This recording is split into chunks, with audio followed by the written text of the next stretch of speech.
Bueno, nos toca el transporte a través de las sustancias a través de la membrana celular.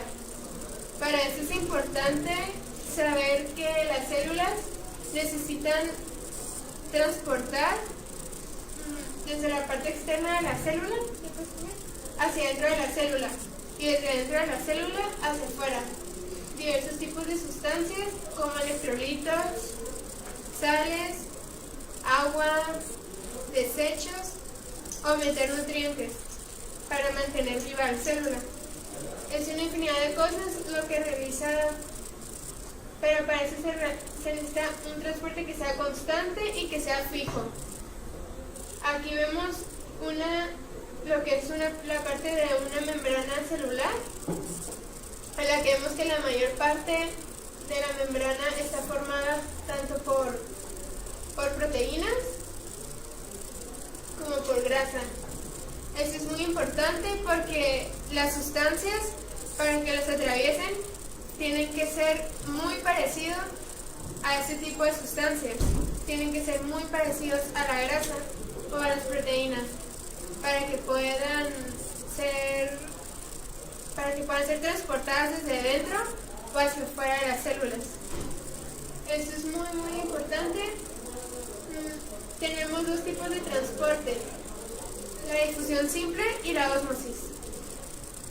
En la difusión simple es un movimiento constante, al azar, aleatorio, de sustancias, tendiendo a formar una mezcla homogénea.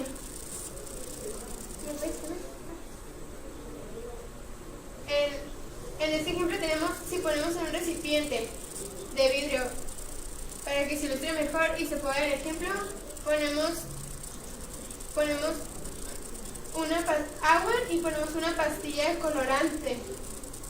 Vemos cómo los movimientos moleculares de esa pastilla tienden a diluirse y tienden a tomar la forma del recipiente, tienden a formar una mezcla homogénea. Al final, la pastilla va a tender a ser una mezcla homogénea de un solo color, o sea, se va a difundir con el agua. Esa es la forma más simple de difusión. Cabe recalcar que todas las moléculas, aún el agua, se encuentran en constante movimiento.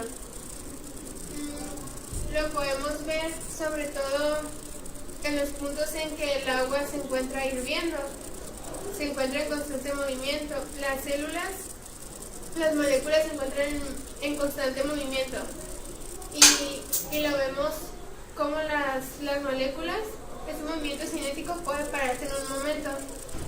Cuando llega un momento de congelación, el agua en ese momento, las moléculas se ponen frías, no se pueden mover, están congeladas.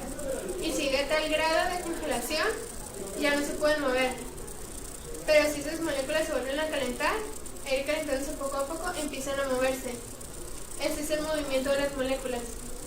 Aquí lo vemos en este ejemplo, como si fuera el ejemplo del colorante, que vemos cómo se agrega un colorante, cómo este tiende por movimiento de las moléculas, tiende a difundirse a lo largo de todo el recipiente.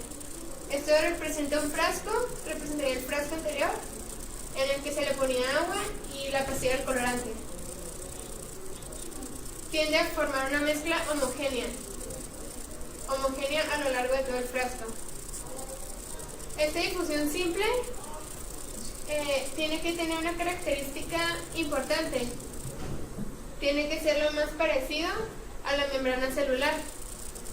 Y para esto, la sustancia de difundir, la sustancia de pasar de esta membrana, tiene que ser muy liposoluble. Una de las sustancias que tenemos muy liposolubles es el oxígeno. Ese oxígeno que requiere para mantener oxigenadas a las células, y el desecho que sale de ellas es el CO2. Nosotros respiramos oxígeno y sacamos CO2. También otra sustancia es el nitrógeno y otra más es el alcohol. El agua difunde muy fácilmente. ¿Y cómo podría difundir el agua a través de la membrana si es liposoluble? normalmente no pasaría porque el agua no atraviesa la grasa, pero en este caso la membrana tiene unos poros, tiene unos canales que hace que el agua entre y salga a través de estos poros, a través de la membrana. Lo recorre y lo difunde muy fácilmente. Es una difusión simple. El agua, como lo vimos, es una solución insoluble de los lípidos de la membrana, pero atraviesa con facilidad gracias a los poros que tiene esta membrana. Por eso el agua puede entrar, por eso el agua puede entrar y salir con facilidad. Llegamos a lo que es la ósmosis. ¿Qué le puedes cambiar? Antes de decir la definición de lo que es la ósmosis, es un tubo de vidrio en el cual se le agregan dos tipos de soluciones. Una solución con mayor concentración de sal y en la otra una solución de agua con menor concentración de sal. Vemos que en las dos hay sal, aguas con sal, pero en esta vemos cómo tiene mayor la concentración de sal. Aquí una de las condiciones muy importantes es que a la mitad del tubo del vidrio tiene una membrana semipermeable, es decir, esa membrana semipermeable deja pasar unas cosas, pero otras ya no deja pasar. En este caso sería el agua, los poros de la membrana semipermeable. El agua podría pasar muy bien, pasa muy bien, pero lo que es el soluto de sodio no lo pasa. Entonces vemos como el agua en el siguiente, como ya pasa bien al otro lado de la membrana, pero el sodio sigue permaneciendo constante en este lado. Entonces el agua ya tiende a difundirse desde una zona de mayor concentración de agua a otra de menor concentración de agua. No, la negra. Estos puntitos representan la membrana. Aquí vemos cómo está el agua y vendría siendo el H2O. El H2O y el oxígeno. Eso representa el agua. Son dos de hidrógeno por uno de oxígeno. Entonces vemos cómo... ¿Se puede revisar la otra? Vemos cómo atraviesa la membrana celular. Pero este sodio no lo atraviesa. No lo pasa, es muy... Aquí vemos cómo el sodio retiene y jala como si fuera un magnetismo. Aquí vemos cómo nos atrae. Cómo atrae el agua, como si fuera un magneto o un imán. Aquí vemos cómo atrae el agua. Entonces lo retrae. Uno lo retrae por la carga positiva que tiene el sodio o la sal. La ósmosis en sí es la difusión. Esa es la difusión del paso de agua a través de una membrana semipermeable. A través de la membrana semipermeable selectiva. Eso quiere decir que deja pasar unas sustancias y las otras ya no. Y desde una zona de gran concentración de agua a otra con menor concentración de agua. Esa es la definición de ósmosis. Estas moléculas de agua atraviesan las membranas celular con muchísima facilidad, pero los iones de sodio lo hacen con mucha dificultad. Ellos casi no pueden atravesar. Entonces el agua sí. El agua sí sería fácil de atravesarse. Aquí lo vemos en este otro ejemplo, como tenemos dos compartimentos. En uno tenemos un medio hipertónico con mucha sal, agua con sal, y en la otra un medio hipotónico, sin sal, ni nada de sal. Vemos también para que se efectúe la ósmosis, tiene que ser la membrana semipermeable, esos orificios. Y vemos cómo pasa el agua desde una zona de gran concentración de agua a otra de menor concentración de agua. Entonces vemos ¿Cómo se difunde? Como el difundir es pasar a través de la membrana semipermeable. Es selectiva, porque nada más deja pasar el agua, pero los solutos más grandes ya no los deja pasar. La sal ya no la deja pasar. Cuando es mayor la concentración de un soluto en una solución, menor es la concentración de agua. Esto lo podemos ver aquí. Cuando es mayor la concentración de un soluto en una solución, menor es la concentración de agua.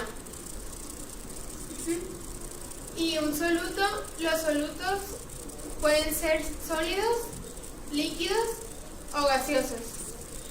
Y es la parte más pequeña en una solución. Por lo habitual se trata de un sólido contenido en una solución líquida. Por lo general siempre hablamos de la sal, que es un sólido que se agrega en una solución líquida. Eso es lo más. Pero también tenemos que tener presente que también hay líquidos, solutos, que sean líquidos, solutos o gaseosos.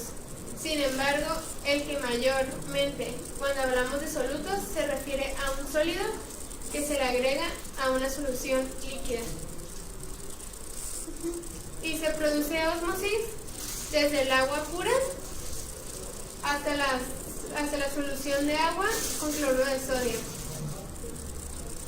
Vemos cómo se produce, cómo se hace la ósmosis. Se difunde el agua desde el agua pura hasta la solución con cloruro de sodio. Aquí lo vemos.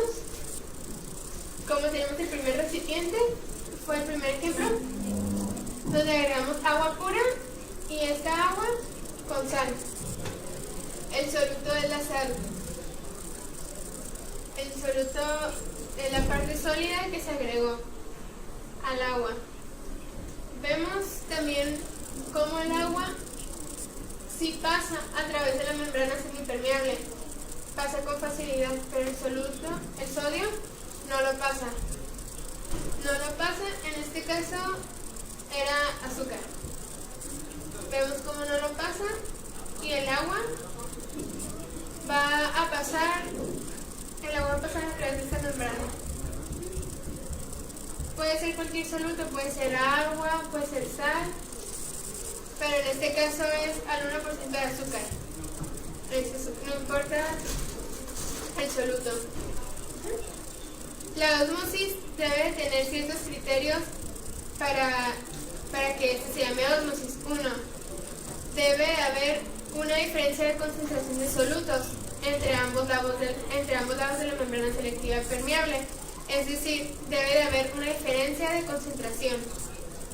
Agua con sal debe de ser mayor en un lado o simplemente agua pura y del otro agua con sal. Debe ser una diferencia de concentración de solutos entre ambos lados de la membrana, que sea semipermeable, selectiva. Entonces aquí lo vemos. El ejemplo tiene que ser el primer criterio.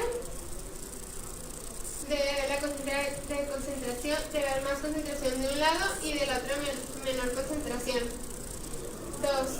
La membrana debe ser relativamente impermeable al soluto, es decir, que deje pasar el agua, pero la sal ya no la deja pasar. Es la otra. Aquí vemos que deja pasar el agua, pero el soluto ya no lo deja pasar. Esa es la condición. O sea que no la deja pasar. El agua va a pasar, va a difundir. Y mucho hemos oído cuando venden agua, cuando vemos que vende agua, que dice ósmosis tratada o ósmosis inversa. Esto nada más, normalmente en la ósmosis lo que va a hacer, van a estar al revés las flechitas. O sea, el agua va a pasar de una de mayor concentración a otra de menor concentración. Normalmente debería estar así, pero nosotros lo que queremos para tomar es agua pura, no la queremos agua con sal. Entonces, a través de esas membranas semipermeables, le agregamos presión. Entonces el agua pura va a tender a salir y de aquí la jalamos. Y al final va a quedar el agua con sal, especialmente la sal. El agua pura va a tender a pasar. Cuando se doble ósmosis inversa, simplemente esta agua que ya salió la vuelven a meter en otro recipiente con una membrana semipermeable y que retenga más la sal. Ese sería doble sistema nada más. Eso es lo que se le llamaría ósmosis inversa. Normalmente, y como vimos en los primeros ejemplos, el agua tendría que ir desde la zona de mayor concentración a la de menor concentración. Pero en este caso, como le vamos a agregar presión, va a pasar porque queremos agua pura. Voy a hablar sobre el transporte pasivo. Es el proceso en el cual la célula no requiere usar ninguna energía, debido a que va a favor del gradiente de concentración. Hay tres tipos de transporte pasivo, que es la simple, la facilitada y la ósmosis. En la simple, la molécula no puede pasar directamente a través de la membrana. Las moléculas pequeñas de soluto no polares, o sea sin carga, se mueven directamente a través de la membrana a favor de su gradiente de concentración. El oxígeno y el dióxido de carbono pueden difundir rápidamente a través de la membrana.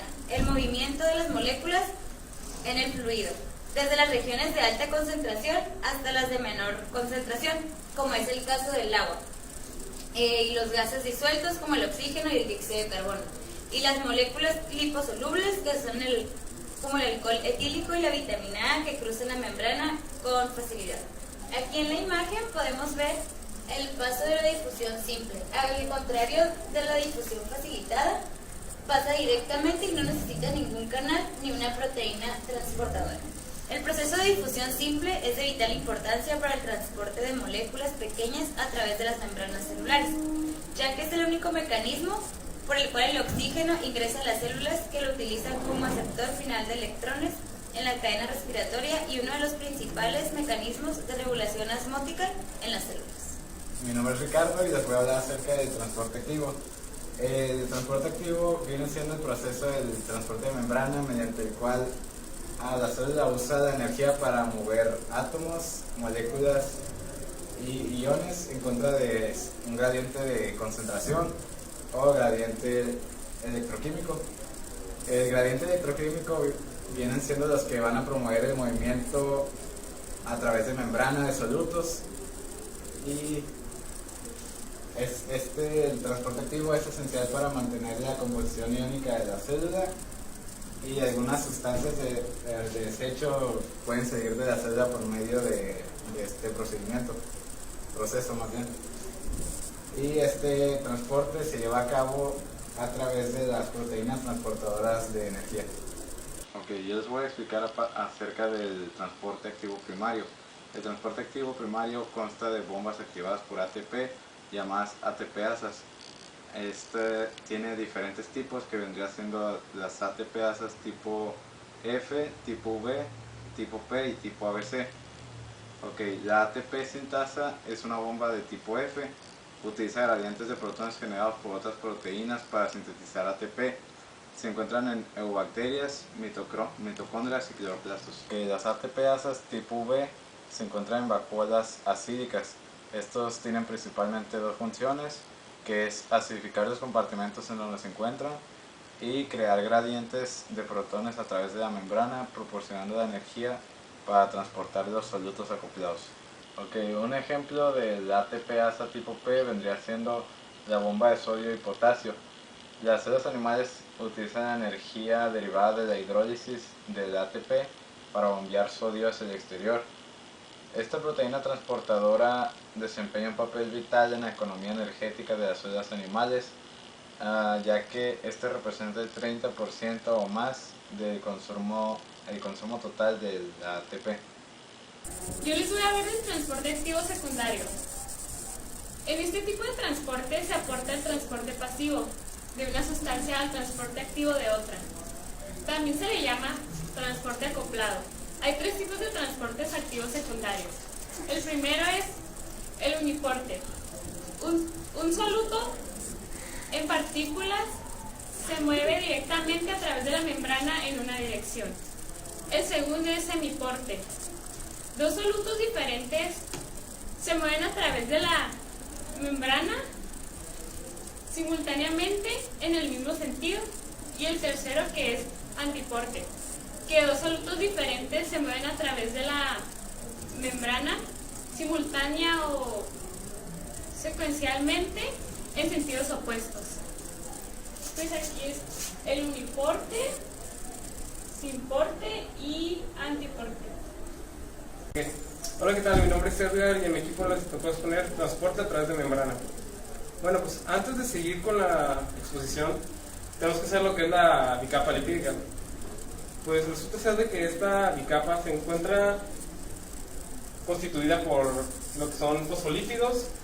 Estos tienen una cabeza hidrofílica, junto con sus colas hidrofóbicas.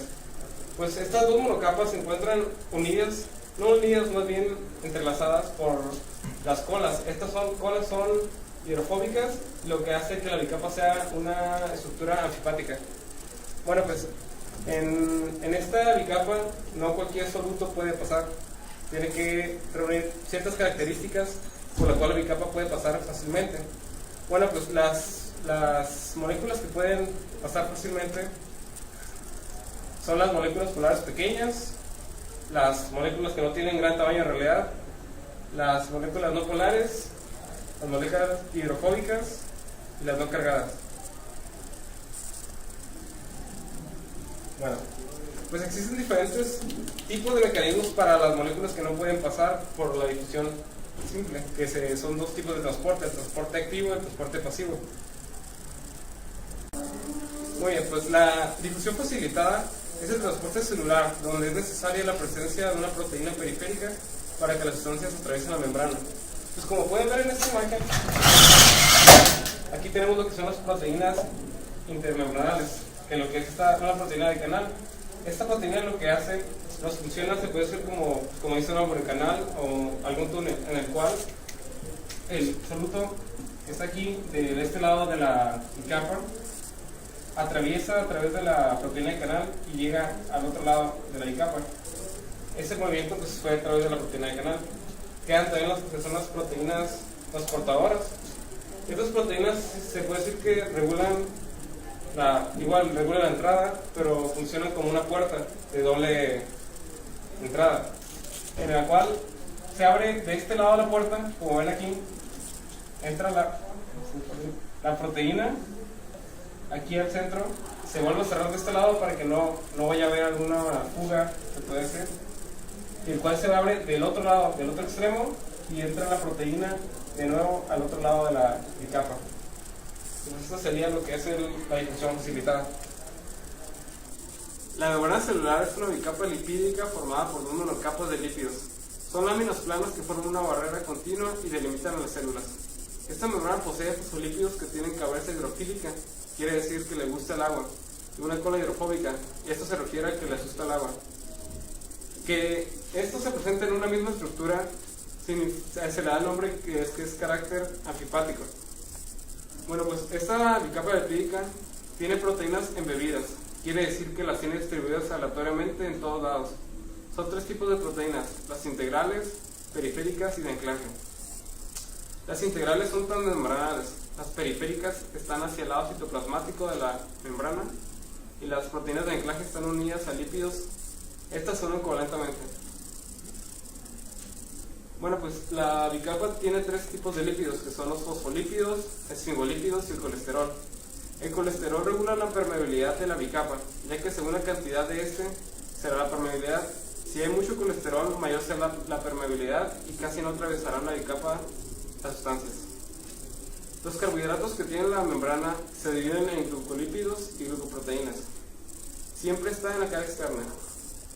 Los movimientos que tiene la membrana es rotación, flip-flop, difusión lateral y flexión. Ya.